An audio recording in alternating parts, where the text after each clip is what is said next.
Bueno, buenas tardes, gente de YouTube. Nos alegra mucho poder saludarlos en esta tarde de hoy. Nos presentamos, yo soy Santiago Ramírez, Yo soy Alejandro León. somos ambos estudiantes de Psicología de la Pontificia Universidad Javeriana. Este episodio de nuestro podcast es el primer episodio, el cual se va a llamar Desideologización y Liberación, una propuesta por Martín Baró.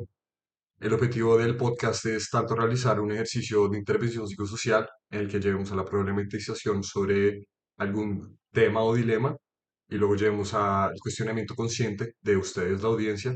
Y a su vez también sirve para nuestra clase de intervención psicosocial, la cual estamos viendo en la Pontificia Universidad Javeriana, con el docente Joan Sebastián Aponte.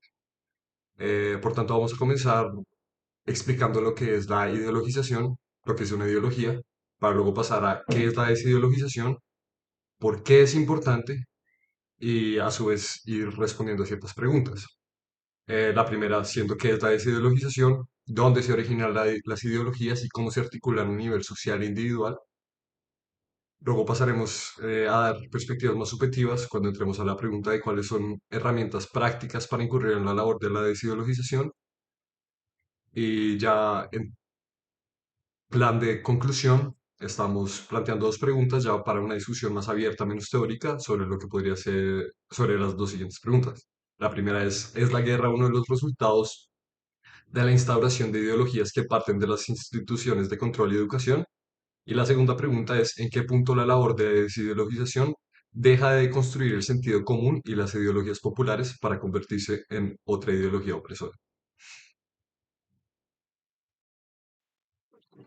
Bueno, entonces para arrancar voy a dar un contexto para que sepan de qué estamos hablando. Entonces, pues bueno, ¿quién es Martín Baró? Martín Baró es un psicólogo, filósofo jesuita que en El Salvador, en la época de los 60, decidió incursionar una nueva teoría que se llama la psicología de la liberación. ¿Esto de dónde viene? Esto viene de tres ramas principales que ya existían previamente. Está la teología de la liberación, la filosofía de la liberación y la pedagogía de la liberación. La pedagogía de la liberación básicamente es autores como Paulo Freire que incursionaron mucho en cómo la educación puede ser liberadora. La filosofía es que básicamente Latinoamérica tenga una forma de pensar propia y la teología es básicamente centrarse en las personas oprimidas. Entonces, partiendo de eso, Martín Baró propone que estamos encerrados en unas ideologías y él se aproxima a eso mediante la desideologización. Entonces, ¿qué es una ideología? Principalmente una ideología es un sistema de dispositivos a los que estamos totalmente acostumbrados en el día a día, que se ve en las acciones y en la forma de pensar. Entonces, esto va construyendo un sentido común. Este sentido común básicamente es estos presupuestos que uno con los que va viviendo su día a día, lo que es normal, a lo que estamos inscritos.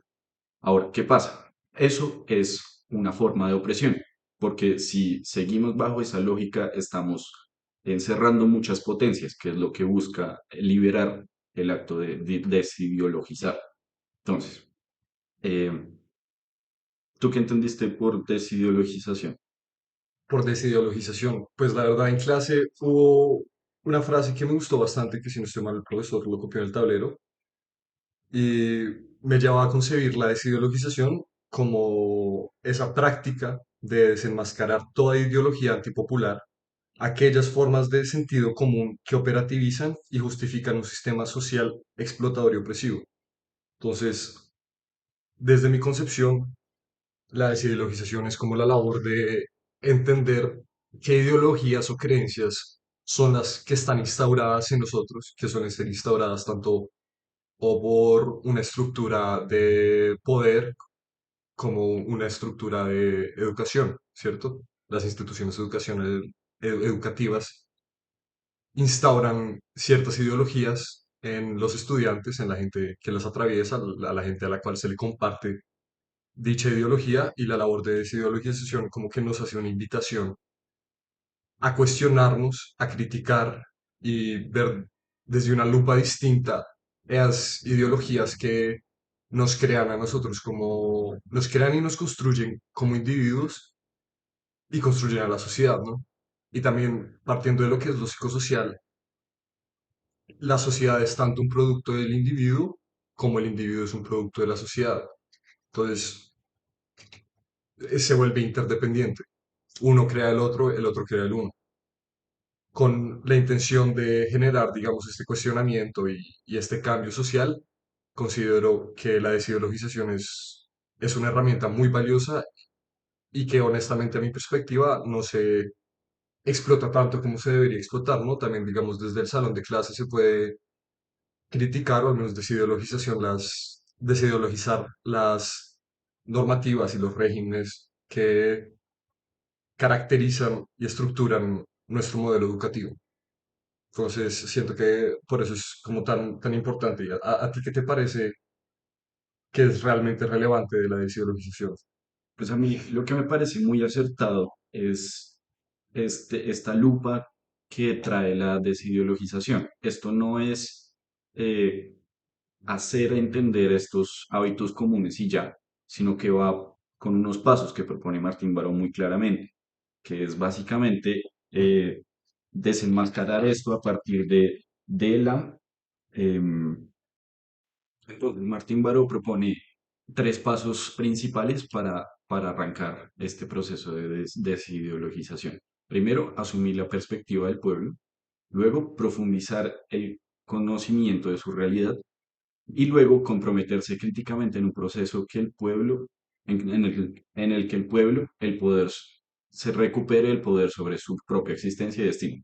Para esto, Martín Baró usó mucho conceptos de la pedagogía de la liberación. Entonces, es bien interesante cómo se acerca al pueblo desde simbolismos, desde su forma de hablar, no viene a imponer algo, sino que intenta involucrarse con el pueblo. Entonces, para eso es fundamental que se entienda el pueblo desde sus simbologías, desde su forma de hablar, desde cómo vive en su día a día, para así poder arrancar un proceso de desideologización. Al entender sus prácticas comunes, es mucho más fácil y acertado entrar en estas prácticas de desideologización. Ahora, también es muy importante tener en cuenta la ubicación, tener en cuenta y la reconstrucción de la memoria histórica, porque sin la reconstrucción de la memoria histórica, básicamente es entrar sin contexto a trabajar sobre una población. Entonces tiene que entenderse primero desde una mirada histórica para después arrancar este proceso. Si te puedo ahí complementar un poquito, Alejo, a otra de las estrategias, o bueno, más bien la estrategia en la que se basa también el proceso de desideologización, es intentar a través de la psicología hacer este proceso. Pero entonces, una crítica que Martín Baró hace muy frecuentemente a la psicología es por su estatus, por su búsqueda de estatus científico, ¿no? Entonces, ¿esto cómo se relaciona con la psicología social y con la desideologización? Pues Martín Baró dice que estas nuevas ideologías o mentalidades que se deben construir tienen que nacer desde el pueblo, no para, sino desde la persona que vive en condiciones. Sí, o sea, básicamente lo que también critica mucho Martín Baró es esta perspectiva positivista científica donde el investigador ve y analiza desde un factor casi externo, artificial, sino que lo que intenta es entrar a la sociedad sin estas perspectivas científicas y decide, eh, sí, entrar a... Partiendo desde las poblaciones, de Ujú. pronto no desde la teoría, desde un laboratorio en el cual se está intentando teorizar y problematizar las condiciones sociales, sino intenta desde las mismas poblaciones vulneradas generar este cambio, generar estas teorías para que las aluyan, sean para ellos y sean para el pueblo y se construye este proceso de desideologización, ¿no? El proceso de construcción del sentido común. eso me hace recordar un poco a los últimos temas de clase, cuando estábamos hablando sobre, pues, esto de los procesos de transformación ya psicosocial y lo que buscaba principalmente, que era el bienestar tanto subjetivo como psicológico como social. Me parece muy acertado que pues esto también se puede ver en la metodología que llevó y creó Martín Baró en la psicología, como que cambió la perspectiva un poco de qué es la psicología social, porque se me viene a la cabeza esto de que la psicología es un dispositivo de poder, que pues quiera o no, nosotros determinamos como psicólogos quién está loco y quién no. Entonces, pues que llegue un psicólogo a imponer dispositivos, termina eh, ideologizando, que sería todo lo contrario que está buscando pues esta teoría. En eso siento que tienes mucha razón, pero antes de entrar en ese tema me gustaría preguntarte, ¿por qué crees que es tan relevante la labor de la desideologización? O sea, ¿por qué estamos haciendo un esfuerzo aquí desde nuestras casas por invitar a la audiencia a entrar en un proceso de desideologización? ¿Por qué es tan relevante? Yo creo que como busca esta teoría una liberación de potenciales, yo lo veo más desde darle nombre a lo que está viviendo, darle nombre, darle importancia a, a qué se está viviendo y esto aparece desde la conciencia de qué estoy viviendo. Entonces, para que se dé esa conciencia es muy importante entender todos los símbolos que me rodean, todo lo que me construye como ser en sociedad y cómo esta sociedad influye en mí. Es una vía de dos lados que creo que tú podrías. O sea, ¿qué te parece que la relevancia que tiene la desideologización es entender, digamos, sus componentes, esas construcciones sociales que nos hacen ser hoy en día los individuos que somos, ¿sí? Que construyen, digamos, nuestras subjetividades? Exacto. Entrando en ese tema, hay algo que me parece muy interesante que plantea mucho la psicología social y es cómo la salud mental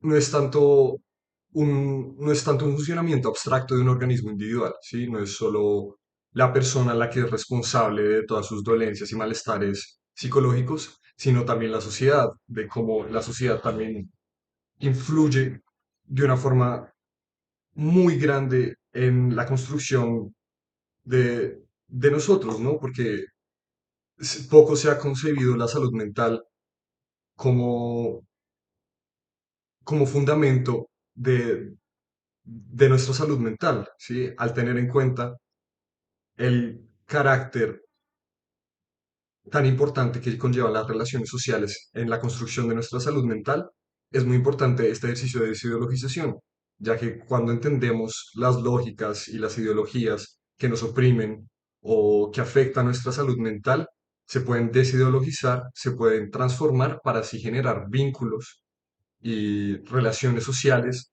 mucho más saludables. Y estas relaciones sociales tienen un efecto gigantesco en la salud mental y siento que eso es algo de lo que poco se habla, ¿no? Como Sí, el efecto que se tiene de la sociedad y las relaciones sociales en nuestra salud mental.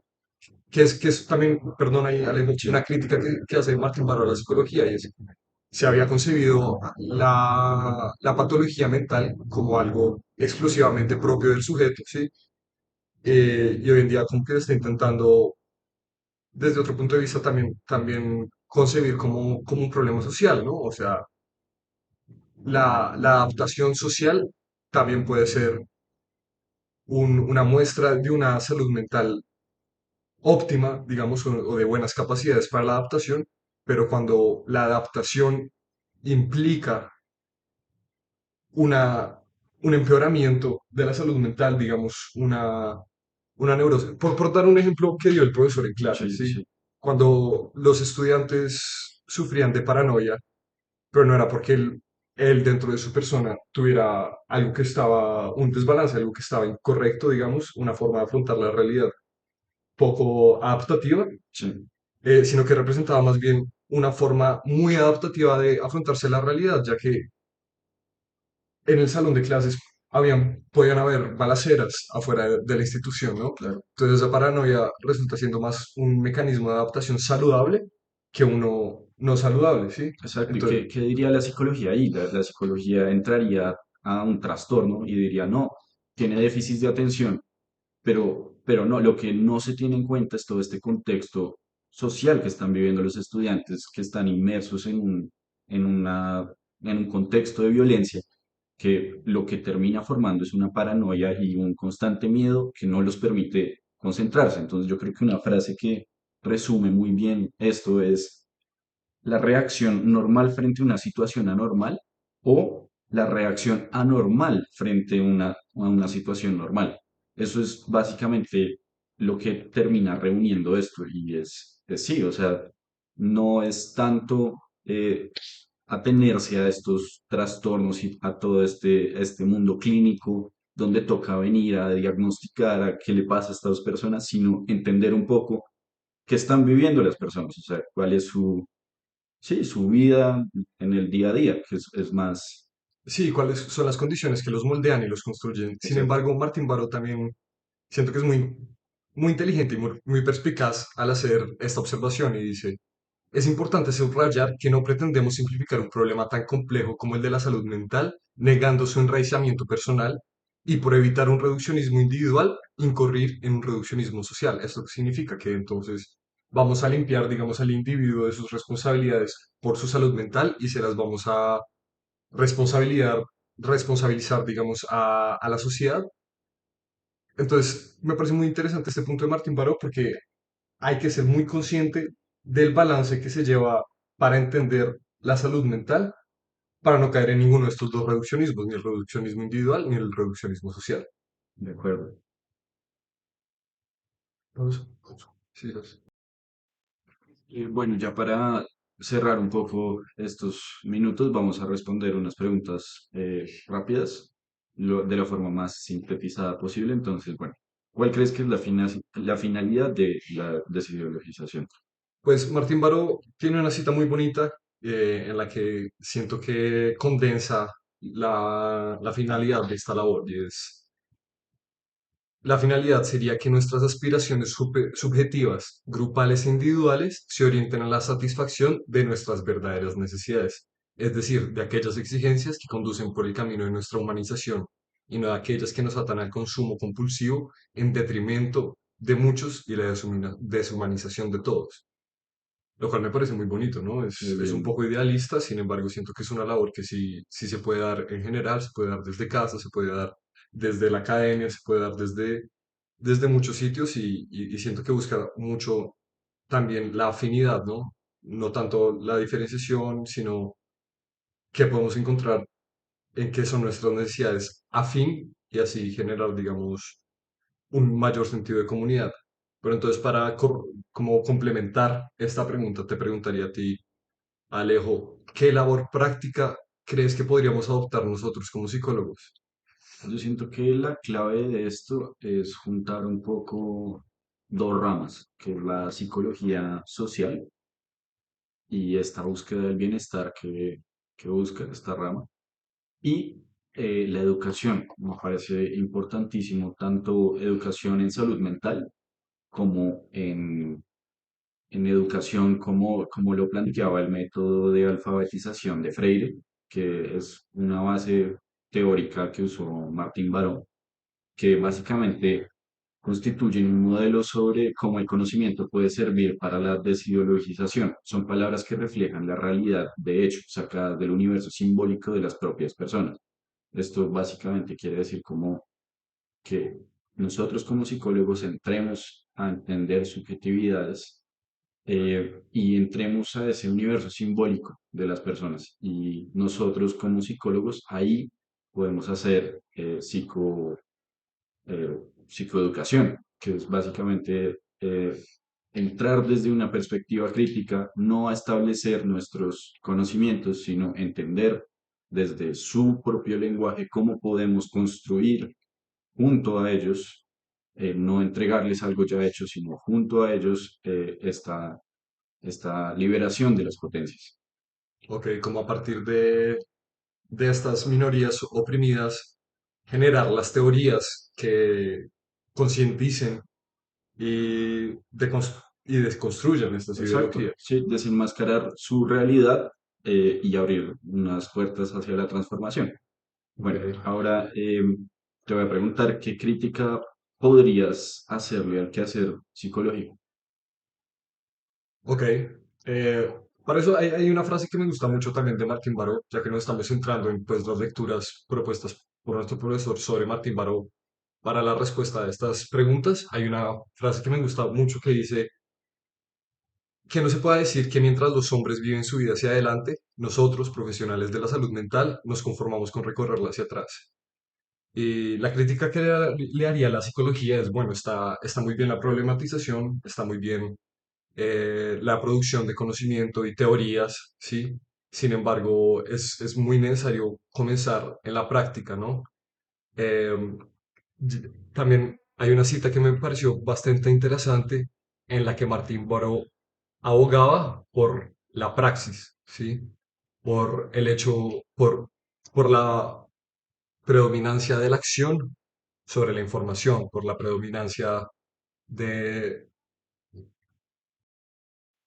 Bueno, Alejo, entonces por fin pude encontrar la cita que estaba buscando y dice así, la verdad práctica tiene primacía sobre la verdad teoretica, la ortopraxis sobre la ortodoxia. Es por eso que, en términos de conclusión, me gustaría invitar en general, pues digamos a nuestros oyentes, a educar no en los problemas, sino en las soluciones, por no revictimizar, sino empoderar, por no seguir con la producción incesante sobre los problemas en sociedad, sino por la acción basada en el conocimiento. Críticas que siento que son muy adecuadas para la psicología y para la labor psicosocial. Esto es un término de conclusión. Ya este es el proyecto que deseamos presentarle a nuestro profesor de clase. Sin embargo, queremos seguir con una reflexión un poco más casual, más subjetiva, más charlada sobre pensamientos y intereses que tenemos al respecto del tema. Sin embargo, este es el final del producto inicial y les agradecemos mucho su participación, visualización y comentarios o likes que puedan otorgarnos. ¿Listo? Gracias. Gracias.